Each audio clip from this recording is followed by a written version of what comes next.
દ્વારકાધીશ જીગરપાટ આજ પવિત્ર જીલના એકાદશીના દિવસે અર્થાત પવિત્ર એકાદશી અર્થાત પુત્રદા એકાદશી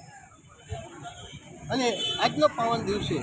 ભગવાન દ્વારકાધીશ રાજાધિરાજ સ્વયં પોતાના રાજભવનથી નીકળી રાજમહેલથી નીકળી આજે સૌ પ્રજાજનો ઉપર કૃપા કરવા માટે આજે દ્વારકામાં નગરવાસીઓની સમક્ષ પાલખીમાં ભગવાન સૌને દર્શન આપે છે, સૌનું પૂજન સૌનું આશીર્વચન ગ્રહણ કરે છે અને સૌને આશીર્વાદ પ્રદાન કરી સૌને કૃતાર્થ કરે છે। આજે ભગવાન સૂર્યનારાયણ અને મા રાંદલના મંદિરના સાનિધ્યમાં બિરાજમાન કકલાશ કુંડમાં ભગવાન દ્વારકાધીશ સ્નાન કરી અને આ જલ જે પવિત્ર જલ છે, પવિત્ર કુંડ છે, એને હજી પવિત્ર કરે છે અને ભગવાનને સાથે